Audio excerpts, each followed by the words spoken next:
that is history taking and physical examination. Now, what do you mean by this?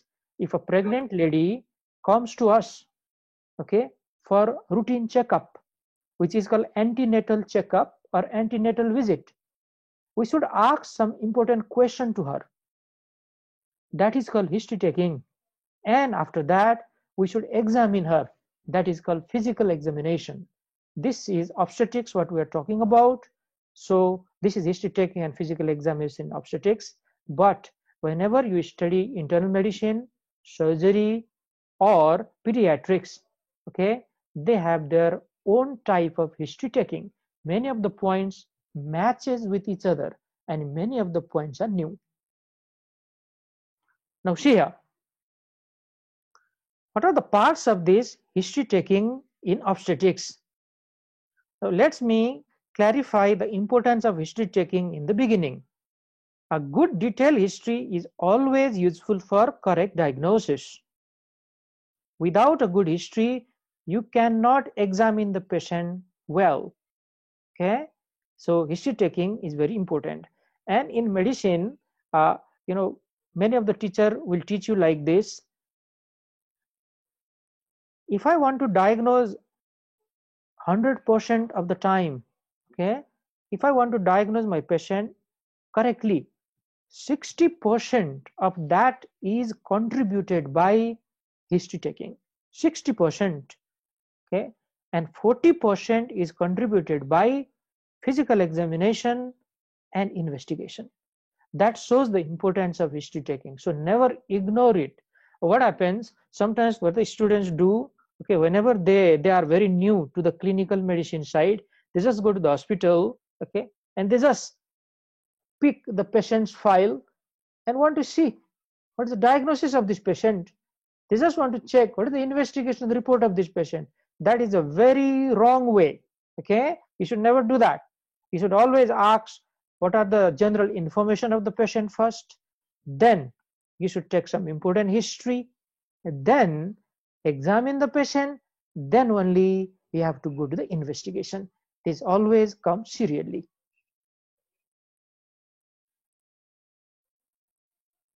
Now see here, a doctor should spend sufficient time with the patient in history taking. It should not be taken in a hurry. Sometimes we are in a hurry, we all know that. Sometimes there is only one doctor in the whole hospital, isn't it? I have to manage so many patients, but that doesn't mean I ignore history taking. During that time also, I can ask many important questions, not unnecessary question, but some important questions must be asked. Okay, this is the important point. Now, you should take care of the privacy of the patient. Now, this is obstetrics. We are dealing with a pregnant ladies. Okay, this is a sensitive issue, a sensitive matter. So always take care of privacy. Importantly, during examination, the privacy of the patient has to be maintained. It has to be maintained. There is no doubt about it. Okay, during examination, I should probably have one female attendant there in the room. Okay, that female attendant, please do not disturb, guys. Yeah, otherwise I have to mute all of you.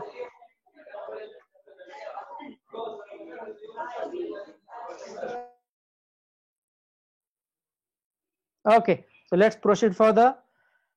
So take care of privacy is such an important thing, because especially during examination, nobody should see that I'm examining the patient, but at the same time, one of the female attendants should be there whenever I am examining that lady. Okay, this is very, very, very necessary. Never forget it. That female attendant should be a nurse or should be a person who has come with that lady. This is important one. Now, what are the parts of history taking? Now see here. The parts of the history taking would be particulars of the patient in the beginning. That means the general information of the patient, we'll talk about it. For example, what is the name of the patient? What is the age of the patient? Okay, sex has to be female here because we are dealing with obstetrics. But whenever you study internal medicine or surgery or pediatrics or any other subspecialties of medicine, then sex is also very, very important there. Okay, address of the patient is important, religion of the patient is important, all these things. These are called particulars of the patient or general information. Chief complaint means what is the main reason this patient has come to the hospital. Okay, what are the main problems or the complaint? History of present illness, we elaborate these chief complaint one by one. Sometimes the chief complaint can be one, sometimes it can be many. So you just elaborate on that. That is history of present illness. So in the subsequent slide, we'll explain all of this. Past history. Past history is also important. What happens? What are the medical illness in the past? What are some important information related to this in the past? This is past history. Treatment history. What treatment she has received till now? Okay. Personal history, family history, gynecological history, and obstetric history. So let's elaborate on this one after other. Now see this. Okay, particulars of the patient are also known as general information of the patient. So first thing is the name. Okay, we always ask this. There's no need of any discussion. Age. Okay, we always ask the age, and there are certain important points here. Sometimes the lady is just 18 years or less than 18 years. Sometimes she may be just 16 or 17-year-old and she is pregnant. These are called young pregnant ladies or women, and there are lots of chances of complication in young pregnant women. Similarly, if somebody is pregnant when they are more than 35 years, okay, these are called older pregnant women. Okay, so there is also high chance of complication there. One important problem or complication is chance of trisomy. Now, can I give example of trisomy here? What are the example of trisomy? Yes? Anybody?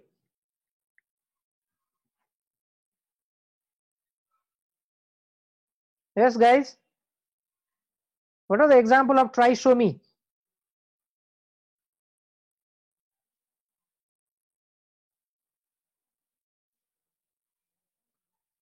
Nobody is speaking. So from next time, I will ask you to start the video, because I am not sure whether students are listening there or not. Okay, and this is very important. It's not like you connect here and you go to some other place. Many of the students do that. We know it. Okay, but there will be random checking now from next time. So I'm just telling you now. Okay, I'll not check today, but from next time I'll definitely do it, because if there is no response from the other side, okay, teaching is not fun.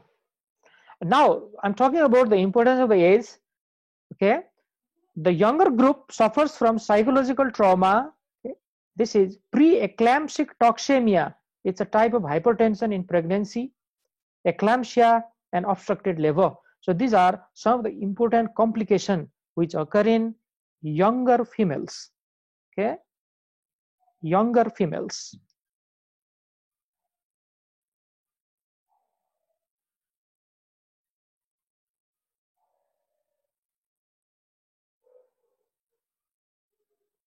Okay, yeah, that's my mistake. Actually, I muted all of you, so probably you have not.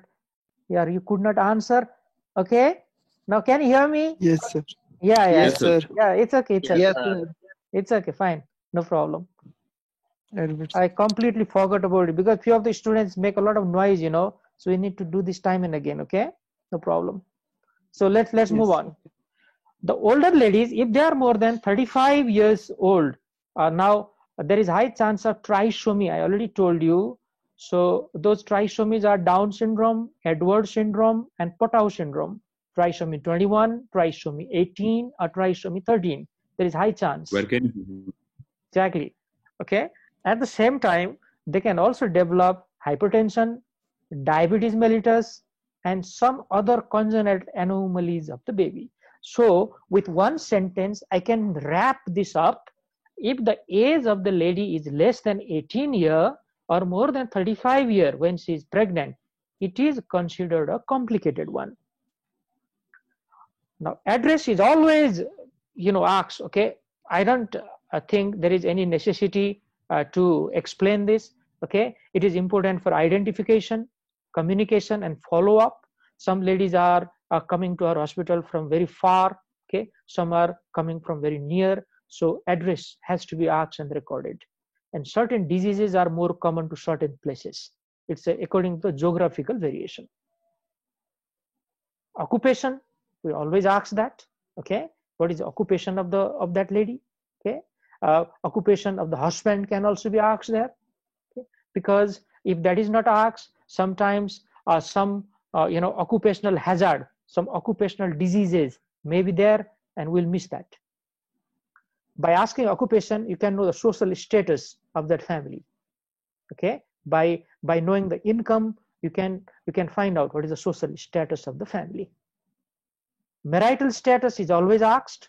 Okay, whether she is unmarried, married, divorced, or widow. Because if an unmarried girl comes to the hospital and if we confirm pregnancy, it is a big thing now. Okay, there are a lot of other things we should confirm. So these all are very, very important point. So we should record it. Date of admission and date of examination are always recorded. Now, date of admission and date of examination may not be the same one.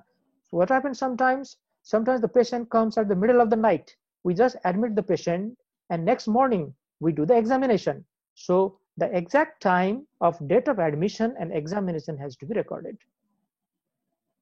Now, let's move to the second important part of the history taking, and that is chief complaint. Now, chief complaint means what is that major complaint, okay, because of which patient has come to the hospital. This is chief complaint.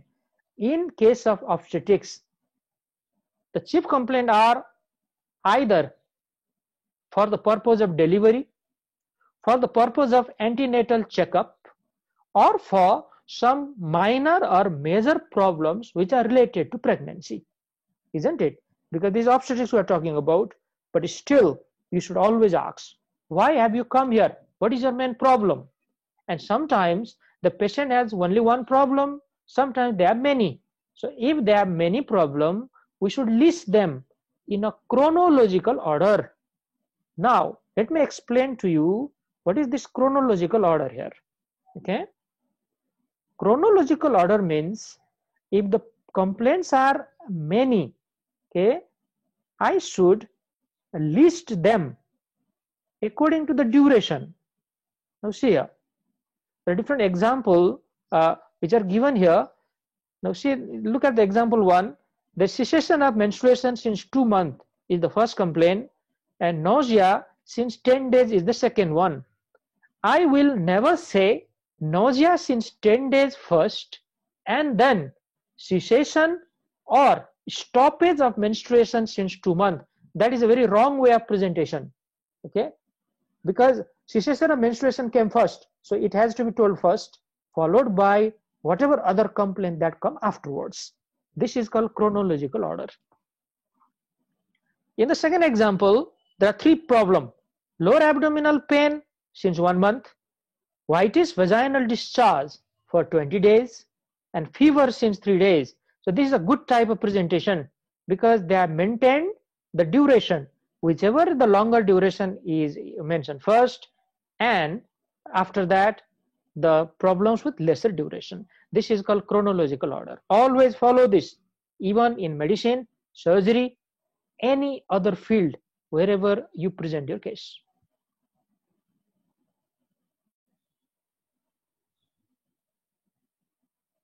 Now, the third important part is history of present illness. Now, what do you mean by this? So, in this case, in this part, we elaborate the chief complaint.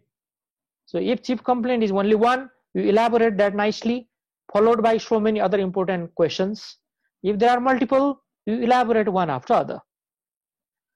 In history of present illness, the positive points plus relevant negative points has to be asked. For example, okay, if she says nausea is there for 7 days, now you should rule out whether that nausea is because of GI illness or not. So you can ask whether there is jaundice or not. You can ask whether there is diarrhea, okay, or vomiting. So something like that. What is appetite and all these things, which are very, very important point here. Though they may not occur in pregnancy, but those questions are asked to rule out some other causes of nausea. Avoid the medical terms as far as possible and try to put patients one word. Another important point for the beginners. Okay. Now let me clarify this for you. Now, avoid the medical terms. Now, sometimes the students have just started to learn. Okay. For example, they can use the term different medical term. For example, stroke. Stroke is a medical term. Patient probably don't know what is the meaning of that. Myocardial infarction is a medical term. Patient may not know that.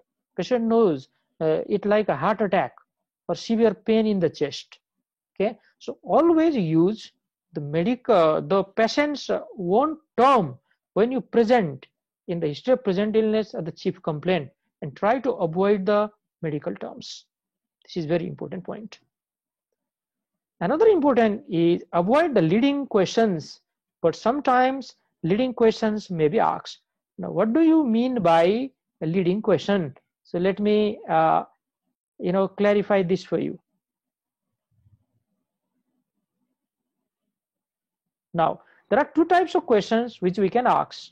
Okay, leading questions is one type of question which will gives answer in yes or no. Okay, for example, if I ask, are you hungry? Okay, patient say yes or no, but I don't get any other important information, isn't it? Do you have fever? If I ask like that, patient say yes or no. Okay, so those are called a leading question because they give answer in yes or no. So those type of questions should be avoided. They are not a very good type of questions to get the information from the patient. Okay, so rather than that, we should ask questions in other way, like, can you explain what's wrong with you? If I ask like that, patient will answer on their own way. Sometimes they can say so many unnecessary things. If they are going like that, then we stop. Okay, my meaning is not that. So can you please clarify a bit in a better way? Or if they are going unnecessarily in the other direction, then you can ask some leading question to pull them back in the track. So this is a very important way of history taking. Okay. Now another important part is relevant associated symptom. Now associated symptom, there are so many associated symptoms whenever they give you one complaint. For example, headache. If they come to the hospital with headache, I must ask about fever. I must ask about nausea or vomiting. I must ask about blurring of the vision. I must ask about seizure. So these are called associated symptoms, which are very, very relevant. Okay, it depends on what is the main problem of the patient. Now some of the important points or example which are given here. Please pay attention. One of the important chief complaint in obstetrics is amenorrhea. Now amenorrhea means absence of menstruation, or menstruation is stopped now, okay, for certain duration. This amenorrhea is a very important symptom of pregnancy. We all know that. So this amenorrhea is expressed in terms of weeks in this case. And how we ask? So we always ask, what is the last menstrual period when you develop menstruation for the last time? And many of the ladies, they remember it. Okay, many of the ladies, they remember it. So they are going to tell you that. And from that last menstrual period, LMP is last menstrual period, okay? From there, okay, we can confirm what is the expected date of delivery in that lady. Means when she is going to give birth to the baby. So I'll teach you how to do that later on. But right now, just know the meaning. LMP is the last menstrual period. EDD is expected date of delivery. Okay. Now add 1 week extra for every 3 months.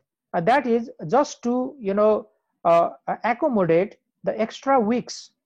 For example, okay, some months are 28 days, some months are 30 days, some months are even 32 days. Okay, just to accommodate those extra days. Okay, it is like that. But if you simply remember, the total duration of pregnancy is 40 weeks, that is equivalent to 280 days. Okay, it would be fine. Another important history of present illness or chief complaint would be vaginal bleeding. So any bleeding during pregnancy is always complicated or dangerous one. So we should specifically ask this history and report it in our history taking.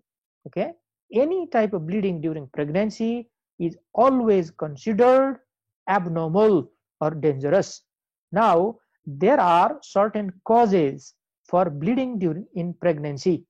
These are bleeding in early pregnancy, these are bleeding in late pregnancy. See here, before 28 week and after 28 week, we have divided them into two groups. Early pregnancy means before 28, late is after 28. So these are the causes: implantation bleeding, abortion, ectopic pregnancy, and high dietary-deformed mole. All of these occur before 28 week. Now, implantation bleeding occurs during the implantation. I'm quite sure every student knows what is implantation, isn't it? After fertilization, okay, after fertilization, what happens to that fertilized ova? Okay, that fertilized ova will go towards the uterine cavity and implant there. Okay, that is implantation. And during that implantation, sometimes there is slight amount of bleeding from vagina, but still that is considered abnormal.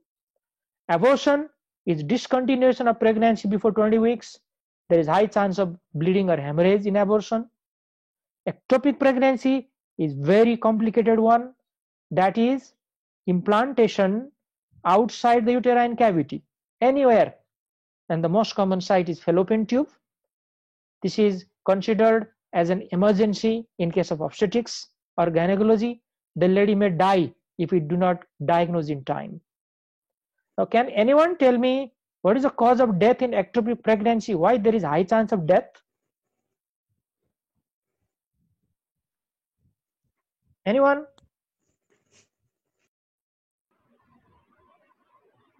Due to excessive bleeding. Yes, Adnan, can you repeat it again? Due to excessive bleeding. You are absolutely correct. He is absolutely right. This is because of excessive hemorrhage or bleeding, because the fallopian tube will rupture, okay, after certain time, because that embryo is rapidly developing there, rapidly becoming bigger in size. Fallopian tube cannot accommodate it, so fallopian tube will rupture, which leads to massive hemorrhage, leading to hypovolemic shock. The lady may die. So remember this. This will be a special class for you later on. Another is high dietary-deformed mole or molar pregnancy. Again, an important class. Okay. Right now, you just remember this high dietary-deformed mole can be one of the important causes of bleeding during early pregnancy. Now, some of the bleeding or causes of bleeding, I should say, in late pregnancy are abruptio placentae and placenta previa. These are called antepartum hemorrhage.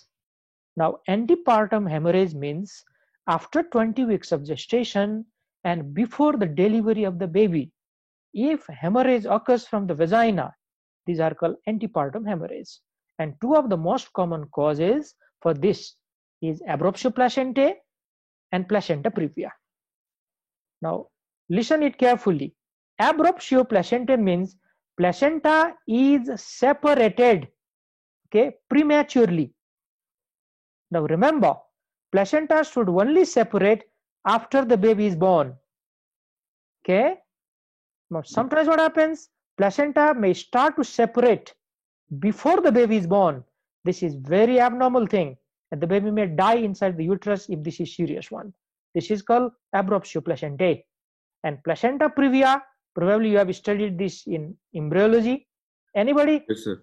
What is placenta Sir, previa? placenta previa, when the placenta lies below the uterus and covers the cervix. Very good. Very good. Okay. Many other students also know this. I'm quite sure about it. Placenta previa means placenta is, okay, located in the lower uterine segment. It is located not in its normal position. It is located much inferior to its normal position. That is called lower uterine segment. Sometimes it can cover whole cervix. There are different grades or different severity of placenta previa. It's a special class, okay? But just know the meaning now. So these are two important causes of bleeding in late pregnancy or just before the delivery of the baby. Some others are trauma and uterine rupture, two very serious conditions again. Now, if a lady comes to the hospital and she says, I'm having abdominal pain, this can be one of the very important complaints. Now, what are the important questions you are going to ask? Now, see here. First thing is, where is the pain? That is called site. Where? Okay. Is it in the upper abdomen or lower abdomen? Okay. Which quadrant of the abdomen? We can divide roughly, okay, the abdomen into 4 quadrants. You know this already. Okay. Right upper quadrant, right lower quadrant, left upper quadrant, left lower quadrant. So like that, you can ask the questions. But please do not ask or do not use the term, do you have pain in epigastric region? Do you have pain in hypochondriac region? Do you have pain in iliac fossa? Because these are the medical terms. Our patient may not know these. So this is the wrong way of history taking.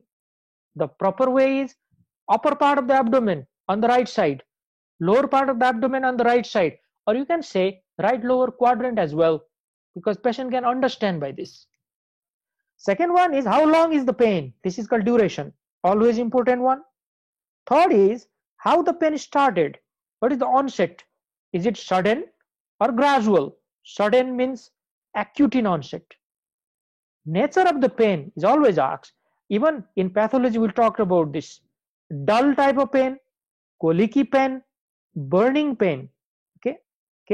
These all are different examples of the pain. Radiation of the pain means whether the pain is right there or it is going somewhere, some other place. This is radiation. Aggravating and relieving factors are always asked. Always. Sometimes patient may take some other things to relieve the pain. If they presents with vaginal discharge, then we need to ask certain question to her.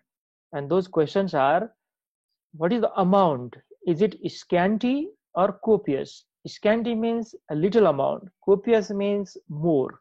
Okay. We use the same term in case of sputum, isn't it? When we studied a respiratory system. So any discharge from the body will ask the similar type of questions. What is the amount? After that, we ask about the color. Okay. What is the color of the vaginal discharge? And from that a question will get a lot of important information. If the color is white, okay, then there is a high chance of candidiasis, which is vaginal candidiasis. It's a type of fungal infection. If the discharge is yellow, probably it is a bacterial infection. Okay, it is a pus actually. Pus looks yellow. Greenish, yellowish greenish discharge is typical of trichomoniasis or Trichomonas vaginalis. We'll talk about that a bit later also. And blood stained and foul smelling discharge is the hallmark of malignancy of the genital tract. And one of the important type of malignancy which is very common all over the world, and especially okay in South Asian countries, okay, is carcinoma of the cervix. So in carcinoma of the cervix, there is blood stained discharge from the vagina and it is very foul smelling. Now we ask the order whether it is foul smelling or not. So see here, whether it is odorless or offensive. Offensive means foul smell. All these different type of discharges, like bloody stain discharge from the malignancy, okay, yellowish greenish discharge in trichomoniasis, all of these are foul smelling. We ask about the consistency, whether it is watery or thick, and then some associated features like pruritus. Pruritus means itching, whether there is extensive itching or mild type of itching. That is an important question along with vaginal discharge. And we ask whether that is associated with oral contraceptive pill intake or related with this pregnancy only. If a pregnant lady comes to the hospital, definitely it is associated with pregnancy, there's no doubt about it, okay? But another girl or a woman, if she comes and she is not pregnant but is still complaining of this vaginal discharge, then during that time we should ask about whether she is taking oral contraceptive pill or not. That's the meaning. Now here a bit of repetition for you. In trichomoniasis, the discharge is yellowish to greenish and it is thin as well as frothy. Frothy means the air bubble are mixed there, and it is associated with pruritus or itching of the genitalia. Pruritus means itching of the genital organ. In candidiasis, the discharge is thick, it is cordy white. This is very important point, cordy white, and associated with pruritus as well. And this candidiasis is quite common in lady who are diabetic. For example, she is pregnant but she is also diabetic. There is a high chance of development of candidiasis. And if a lady presents with vaginal discharge and if she is an oral contraceptive pill taker, then also candidiasis is quite commonly seen. So these are quite catchy questions for you in the exam. Blood stain discharge with offensive smell is indicative of malignancy. Okay, malignancy. So if they ask you which type of malignancy, so let me write quickly here for you. It is carcinoma of cervix. Okay, carcinoma of cervix. Now one small question for you. Okay, so let me unmute you first.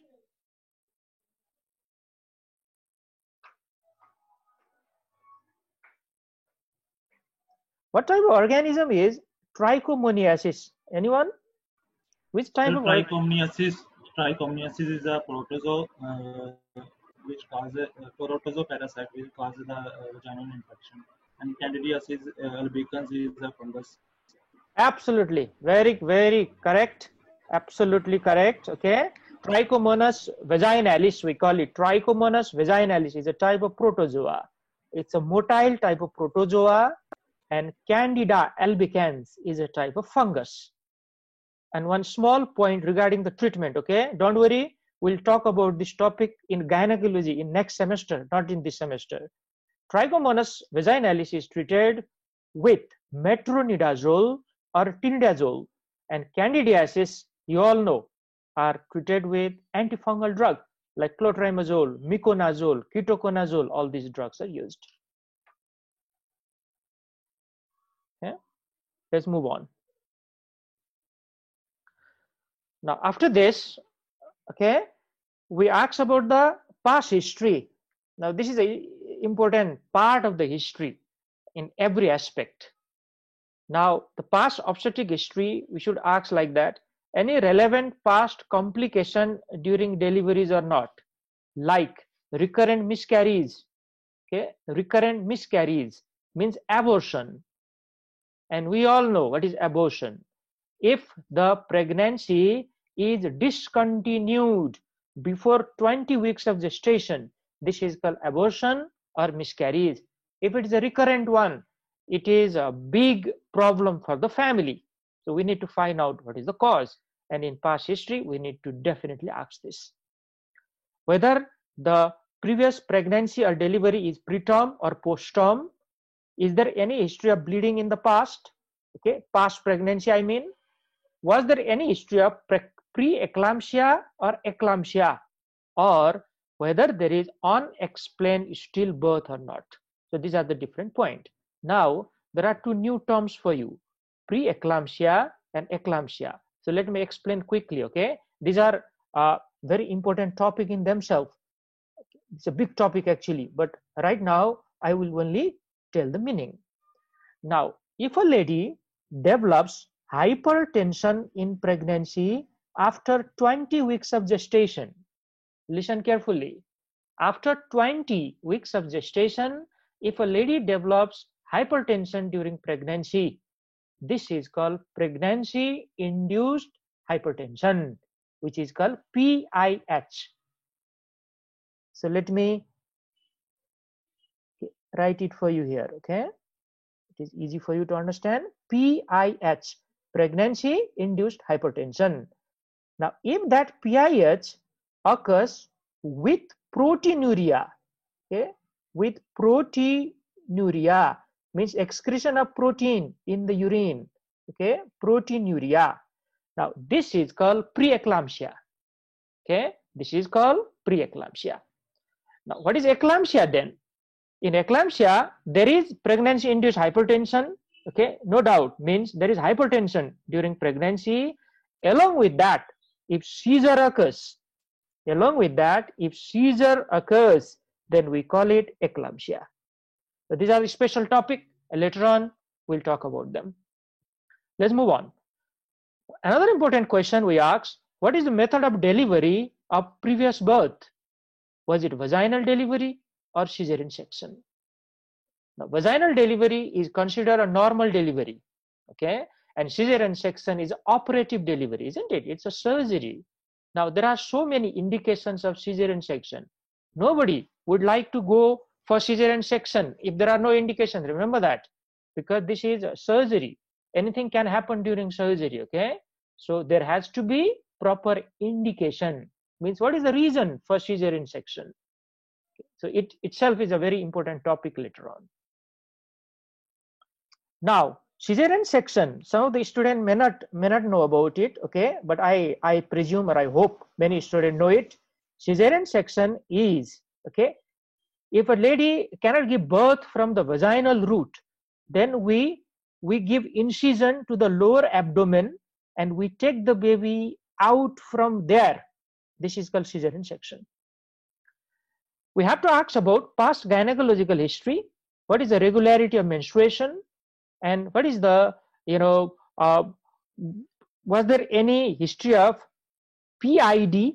Means, anybody who knows what is the meaning of PID? Pelvic inflammatory disease.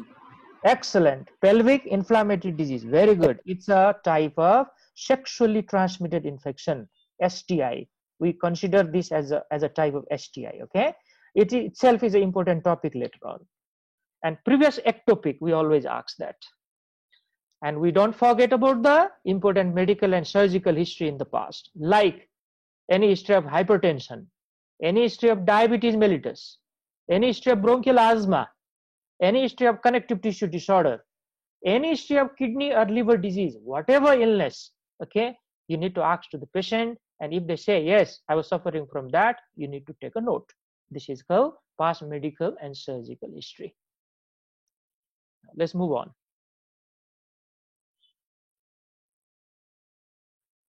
Okay. Wait.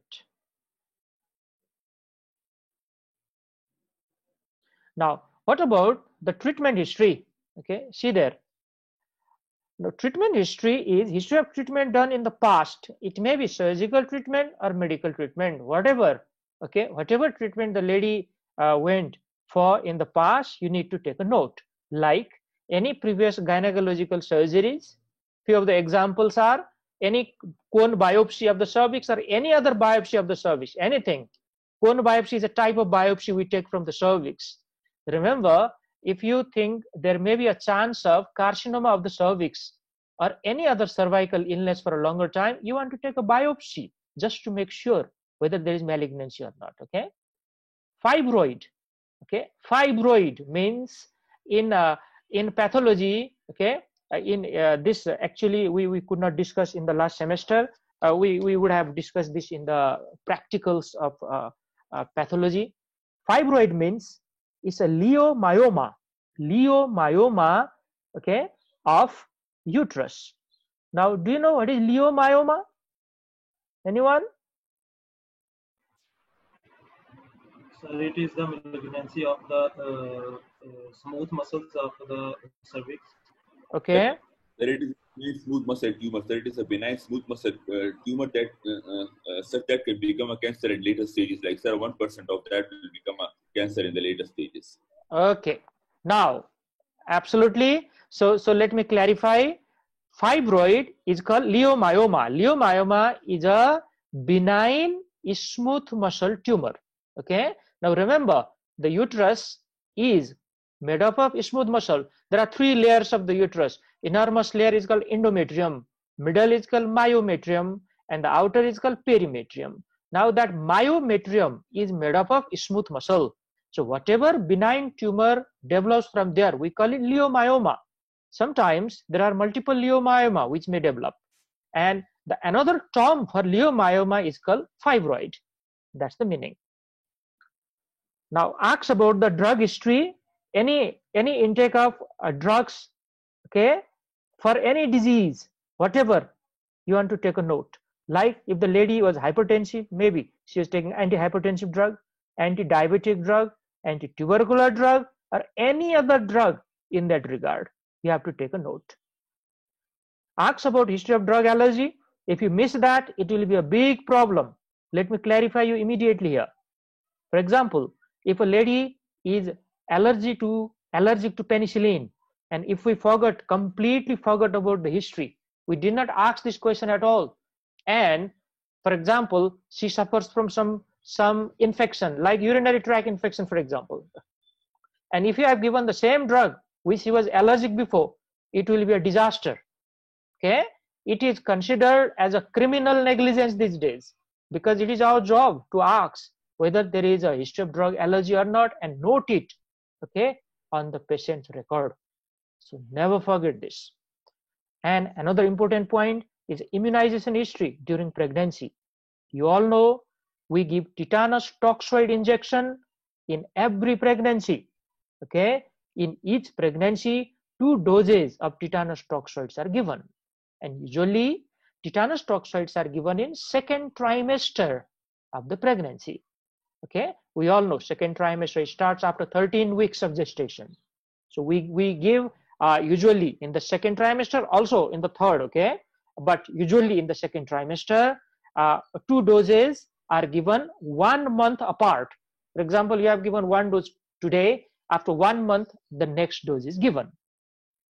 Now tetanus toxoid is very, very important injection to prevent the newborn baby from getting tetanus. Remember like that. So it is always given everywhere in the world. This tetanus toxoid is given to the lady. Let's move on. Now another part is a personal history. Now see there, ask about the dietary habit, what the lady is taking, okay, during pregnancy and even before that, important part. Ask about the social status, okay. Some of the people, they do not like if we ask how much you earn, isn't it? What is your salary? People do not like that direct type of question. So if possible, you like to ask indirect question like what's your job? What job you are doing? And if she is doing a good job, or if the husband is doing good job, then we know the social status is quite good or quite well. Okay, so this is the indirect type of judgment. Ask about the history of smoking and alcohol consumption or any other addiction. Now listen carefully. If a lady has a habit of smoking and alcohol drinking during pregnancy, it is absolutely hazardous for the development of the baby. There are lots of complications of smoking and alcohol consumption during pregnancy. So this is absolutely contraindicated. Ask about the occupation if she is working. Now, another important heading is a family history. Okay, so ask the health of every family member. Now see here, it includes history of first degree relatives. Okay, first degree relative, you all know, brothers, sisters, father, mother, they are first degree relatives. All other family members, okay, even second degree relatives, and everything should be asked. If any member died in the family, ask about the cause of death. Who knows, this may be related to, you know, the complaint, the present complaint, so don't ignore it. Any relevant disease in family member is always recorded, and if possible you should draw a pedigree chart, which is also known as family tree. Okay, so we'll talk about this in medicine or pediatrics later on. Okay, family tree can be drawn very easily. It's a part of genetics actually. Okay, father, mother, how many kids they have, if there any disease, everything can be known by pedigree charting. This is also known as family tree. Now another part is a gynecological history. Ask about the menstrual history. Even in surgery, remember when we talk about surgical history taking, I clearly mentioned this. If that patient was a lady, then we should ask about the menstrual history. Same thing here, right? In this you know, subject actually we only talk about pregnancy, isn't it? Obstetrics. So menstrual and obstetric history are the very, very important one. So ask about as a menarche. Menarche is the beginning of menstruation. The first time when a lady menstruates, that is called menarche. Ask about that. What is the age? Regularity of menstrual cycle, we always ask whether it is regular or irregular. Okay, every month there has to be menstruation. What is the length of the menstrual cycle? How many days? 28 days, 30 days, 35 days? We have to ask that. Duration of menstrual period, how long she is bleeding in the previous month, how many days, 4 days, 5 days, 7 days, or even more than that? Quite a relevant question. Okay, and regarding this pregnancy, always ask about LMP, or last menstrual period. When, what is the day of last menstrual period? Okay, very, very important. From that information you can you know, calculate what is the expected date of delivery, or EDD. Okay, in today's class we'll practice some of the examples. What is LMP, and from the LMP how we calculate EDD. Now see right here. Okay, now EDD means, okay, what is EDD? We ask about LMP first, or last menstrual period. We add 9 months and 7 days there.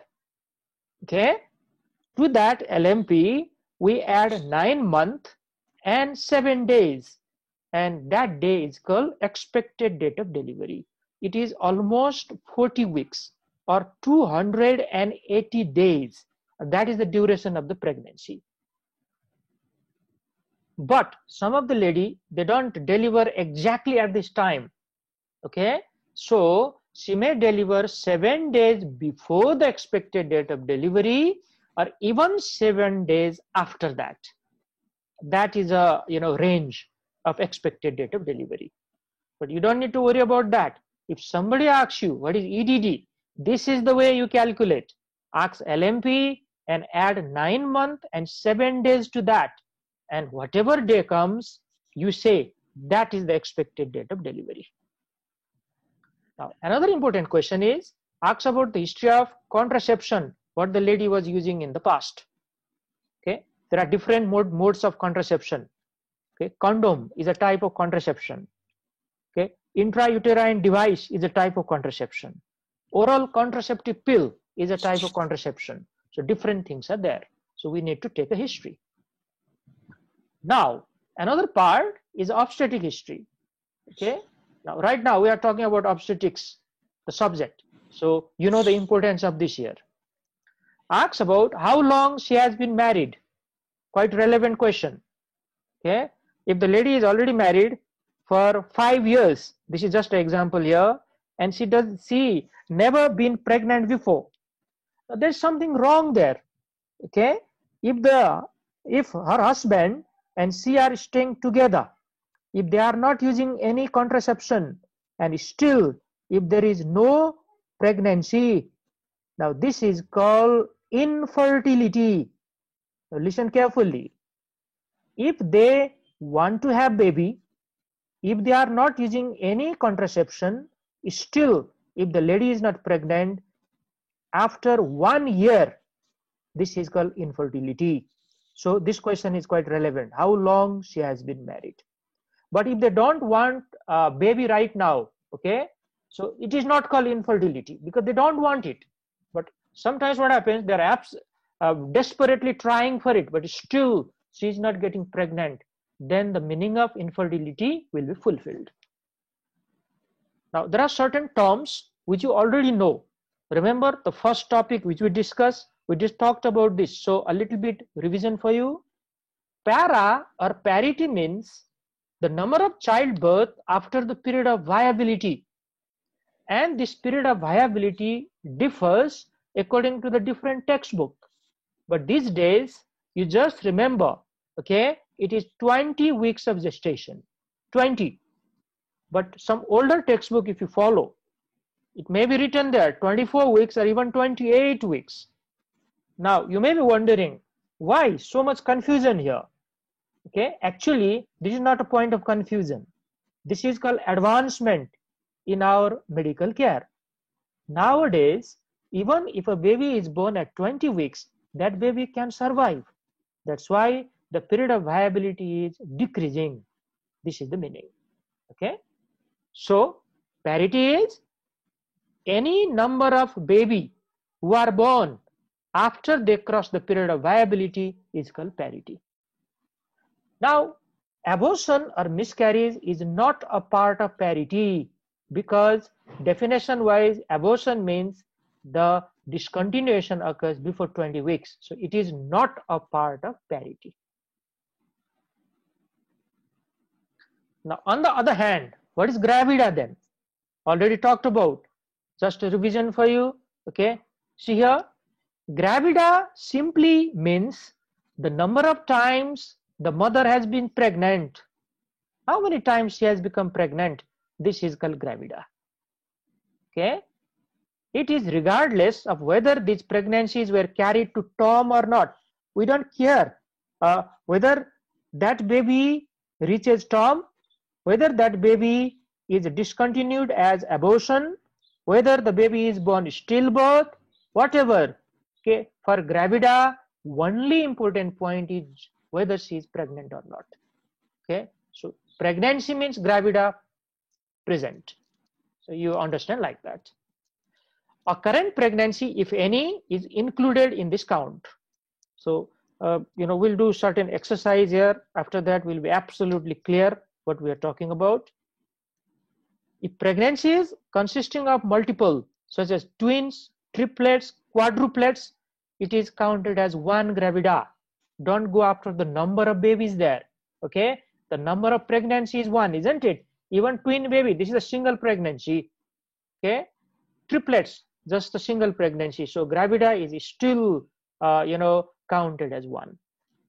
If the lady is not pregnant, gravida is 0. Another part of the obstetric history is asks about the age of the last child. Okay, it also is important. Now, why it is important? These days, there should be a good gap between each of the pregnancy, and that gap is considered more than 2 to 3 years. Okay, more than 2 years would be fine. But if a lady is giving birth in lesser than that period, I mean the gap between 2 pregnancies is just 1 year, okay, there will be a lot of complication in that newborn baby. So age of the last child is also important point to ask. Now let's calculate, okay, some of the gravida and para, or gravidity and parity. Now see here, all of you please focus nicely here. This example is 34 weeks pregnant lady having 1 living child at home. Now see here, she is 34 weeks pregnant, okay, at this time, and she already have 1 living child at home. So what is gravida for this case and what is para for this case? Now see there, she is pregnant 2 times. 1 baby she already had at home and this is the second pregnancy. So gravida is definitely 2. So it is called G2. Now parity is also 2 because she already had one living child, isn't it? And this pregnancy also crosses 20 weeks of gestation. It is already crossed. So after it crosses 20 weeks, parity is present. So G2 and P2. Any doubt? Anyone? It's quite clear, isn't it? Yes, sir. Yes. Now let's move on. Another example. See here, please. All of you, just look at this screen and try to understand by yourself. See there, please.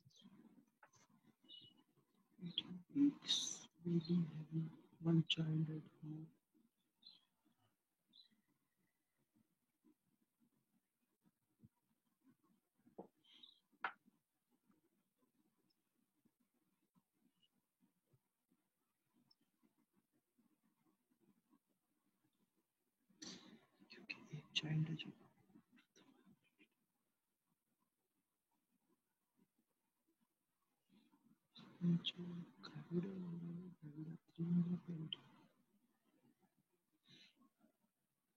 Okay. Now see here. Let me explain because you are quite new to this, and I have given some homework for you at the end, and you can always do that later. Don't worry. And in the next class we can discuss that. Now this example constitutes 18 weeks pregnant lady. Now at this time she is 18 weeks pregnant. She already had one child at home, and she also had history of one abortion in the past. So how many times she became pregnant till today? 3 times, isn't it? 3 times, because she is 18 weeks pregnant now. She already had one child at home, and she also had one abortion in the past. So 3 times. So gravida is 3, G3. But parity, you need to really understand this parity or para here. Now 18 weeks is not considered positive parity because it has not crossed 20 weeks of gestation. Okay, so it doesn't count. Having one child at home, definitely parity is 1 here. And abortion is also not counted because it is discontinuation before 20 weeks. So she is just parity 1. So this is the way you need to understand. Now, there are some examples to calculate EDD and gestational age, okay? Now let's do this. This is expected date of delivery. Now, all of you focus. This is another very important part of today's class. See here. A pregnant lady having LMP on August 5th of 2020. This is the last menstrual period. August 5th of 2020. Now, what will be her expected date of delivery? How we calculate that? Okay. What is the formula? How we calculate that? Yes. 12 plus 9 months plus 7 days. 9 months plus 7. 10 plus 9 months. Very 9 good. plus minus 7 days. Okay. Now see here. EDD or expected date of delivery is LMP. Okay. LMP plus 9 month. Okay. Plus 7 day. Don't worry about the minus now. Okay. The meaning of minus I'll tell you a bit later. Just remember 9 months plus 7 days now. Now, can you, get this May 12 from your, take a bit of time and check whether this May 12th is the correct date of EDD or not, okay? Just take a moment of time, please. See there? If you have mobile phone, okay, you have calendar there on your mobile phone. That is a very easy way to calculate EDD. Okay, so you can take the help of that.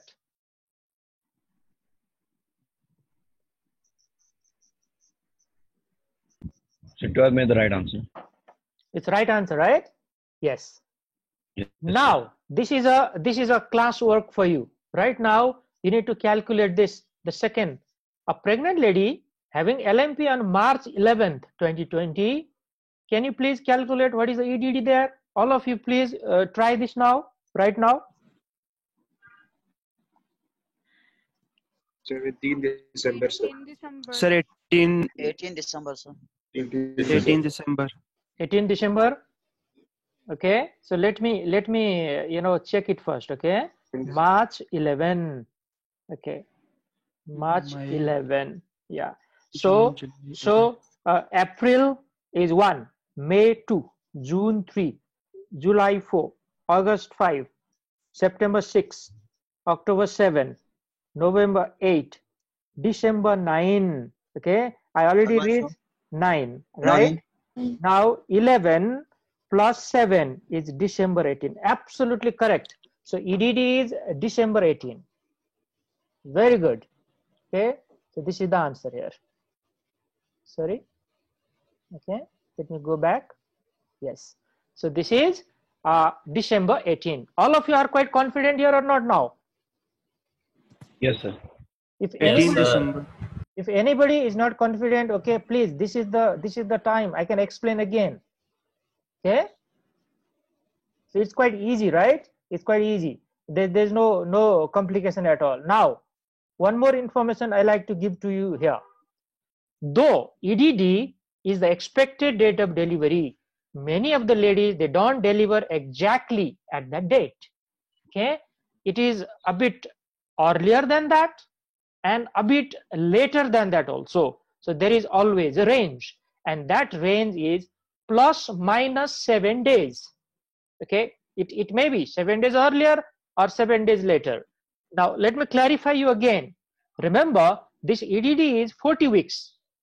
But when she crosses 37 completed weeks of gestation, she is a term pregnancy.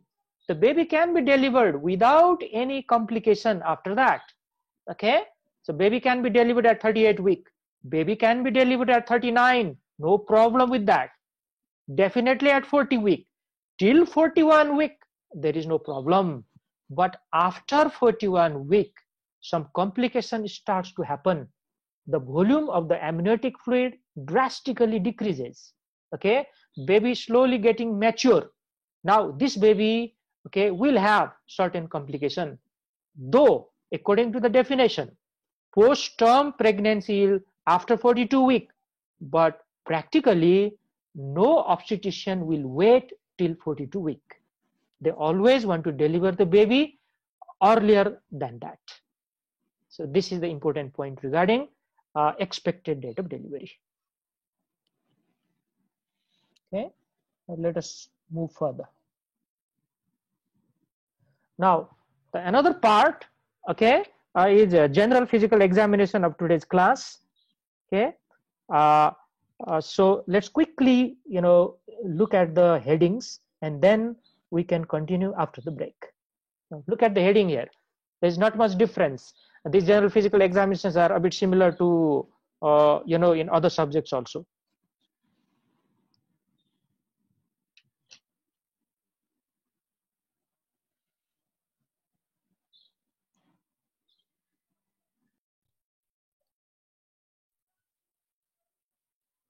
Fine. So let's start after the break. We're talking about how to do general physical examination in a pregnant lady. This is not that very different from any other patient. Look at the headings: appearance, behavior, what is the decubitus of that woman on the bed, is there any anemia or not, is there any jaundice, is there any cyanosis, is there any cloving, is there any koilonychia, is there any edema, is there any dehydration, is there any palpable lymph node, what about the neck, what about the other parts of the body. Okay, so in general physical examination, we will examine the patient superficially from head to toe. Okay, and we should never forget some of the very, very important point which I have highlighted in a surgical discussion as well. Okay, you already know that, so let me write once again for you. This is called JALCCOD. Okay, JALCCOD. Every student know the meaning of this. J stands for jaundice, A stands for anemia or pallor, L stands for lymphadenopathy or palpable lymph node, C stands for cloving, C stands for cyanosis, O stands for edema, and D stands for dehydration. Now, why only these, isn't it? That's the question you can ask. Why only these? Because these are the most important general physical examination. We should never forget them. Okay, and this is followed by whole body. Okay, we just run our eyes throughout the body, and we just want to see whether something is abnormal or not. This is called general physical examination. Now, vital sign.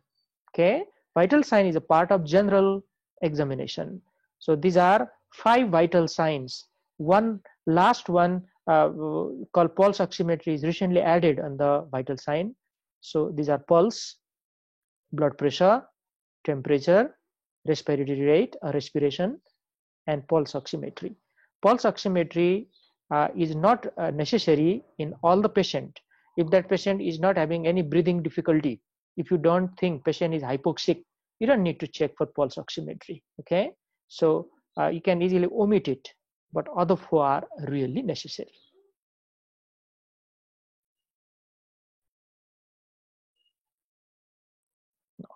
Let's move on.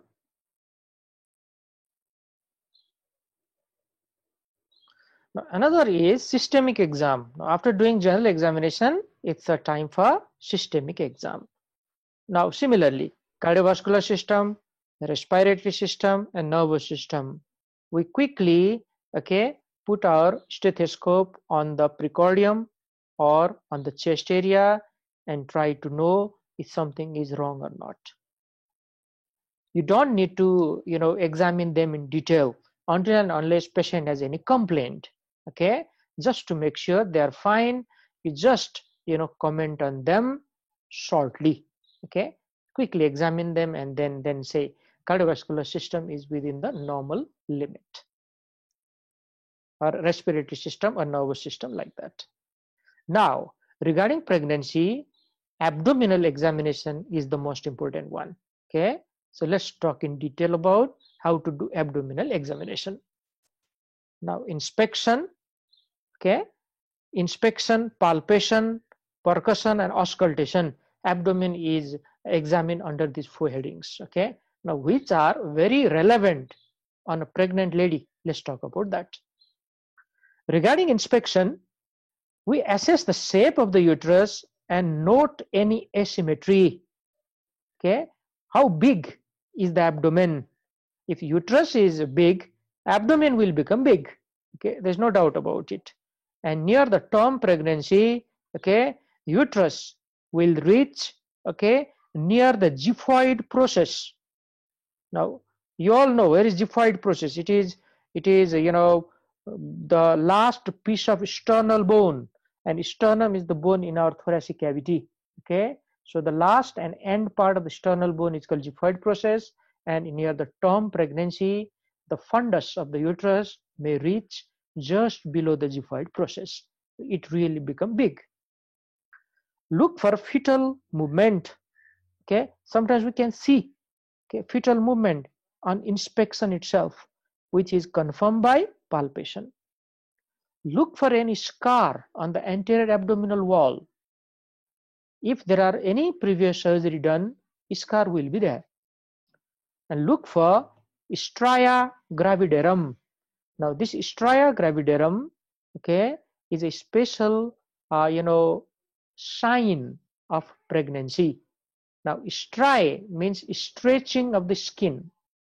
Gravidarum is pregnancy.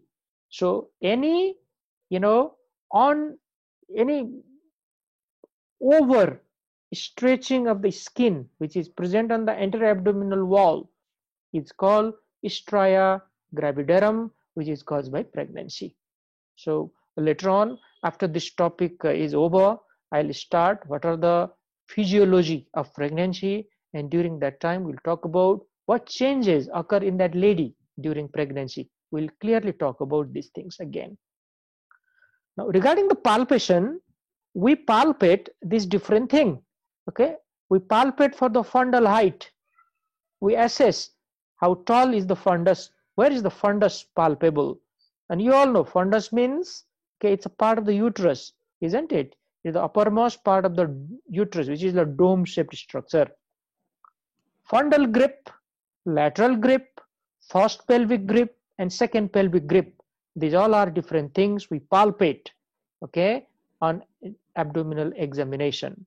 Now, there is a special term which is used, okay, to describe all these things together, and this is called Leopold's maneuver. You see here, let me write it for you. Leopold's, okay, Leopold's maneuver. Now, what do we mean by this? Leopold's maneuver means, okay, we palpate that enlarged uterus from a different direction. We palpate near the fundus. We want to know how tall is the fundus, or in other words, how big is the baby, isn't it? If the baby is small, fundal height is lesser. If the baby is big, fundal height is more. Then we try to know, okay, on which side back located and which side, okay, limbs are located. Where is the head? Okay, is it head down or something else down? This every information is provided by Leopold's maneuver. That means palpating the abdomen properly. Okay, let's move on. Now see there, this picture will clearly tell you all the things which we are talking right now. So let me take the help of highlighter here. Okay, this is called fundal grip. This is the fundal grip. So both of our hands are used to palpate what is the fundal height and what is the structure present there. Normally, in majority of the pregnancy, okay, in more than 90% of the time, or even 95% of the time, I should say, okay, head is present lower down. So buttock, okay, is present towards the pelvic area. Now another is called lateral grip. So this is a lateral grip. We use both of our hand to palpate on the lateral side of the abdomen, and we want to know exactly on which side, okay, the back is located and which side the limbs are located. Okay, this is important point. And these are the two pelvic grip, the first pelvic grip and the second pelvic grip. The first pelvic grip, we want to know what is the, okay, presentation of the baby. This is called presentation. The part of the body which is located inferiorly, okay, on the pelvic inlet is called presentation. So in this case, there is cephalic presentation. Cephalic means head. Okay, head is coming out first. So this we know by first pelvic grip. And how lower the head is already there. Okay, what is the position of the head? Has it already entered into the pelvic cavity or pelvic inlet or not? Okay, this is known by second pelvic grip. So these are called Leopold's maneuver.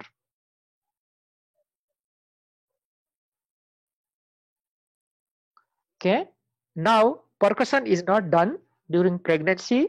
Okay, it is not like other parts of the abdominal examination. For example, we are doing abdominal exam in a medical patient or a surgical patient. If they present with ascites, okay, something like that, then percussion is a really important examination. But during pregnancy, it is not. Okay, so we omit that. So we directly go for auscultation. Now here, auscultation mainly comprises of hearing fetal heart sound. Now, fetal heart sound is absolutely necessary, okay, part of obstetric examination. We have to hear fetal heart sound to make sure that fetus is still surviving there. If you cannot hear fetal heart sound, if you cannot, find out any fetal movement, if the mother during history taking say, I cannot feel any fetal movement, that means the fetus is maybe already dead inside the uterus. So just to make sure, fetal heart sound has to be heard every time. Now, what is the normal fetal heart sound? It is about 120 to 140 per minute. This is the rate of the fetal heart sound, okay? 120 to 140 per minute. Now, actually 120 to 160 we can consider within the normal range. Above 180 is considered fetal tachycardia, and below 100 is considered fetal bradycardia. and these are considered a very, very serious feature. This is known as, okay, let me write it for you, fetal distress. Fetal distress. This is a very important clinical term. Fetal distress means either there is tachycardia or bradycardia in the fetal heart rate. Now, this may kill the baby inside the uterus even before the delivery. So we must detect it on time and we must deliver that baby on time. Okay, we don't wait now. If there is persistent type of fetal tachycardia or bradycardia, the baby may collapse anytime inside the uterus and the baby may be born dead. So we need to act quickly. And the best way to quick delivery during that time is cesarean section. After you detect fetal distress, quickly deliver the baby by cesarean section. There is no more time to wait. Now, how to hear a fetal heart sound? Okay, this is another question. Now, there are three different ways. One is your stethoscope. As a doctor or as a medical student, you always have stethoscope with you. So use that. Okay, use that through the back of the fetus. Now remember, during Leopold's maneuver, I just now described that for you. Okay, you have to find out on which side is the back of the fetus, and on that side, if you put your stethoscope firmly on the abdomen of the mother, you can hear fetal heart sound. This is one way. Another one, fetoscope. Now see this. This is called fetoscope. Okay, this is a special instrument which is already there in any delivery room, okay, or any labor ward. So we use that. Okay, again, it is heard through the back of the fetus. And the third one is called Doppler. This is a special machine which is used to detect the fetal heart sound. It can even play the sound of the fetal heart. So this is the Doppler. So three way: stethoscope, fetoscope, and the Doppler.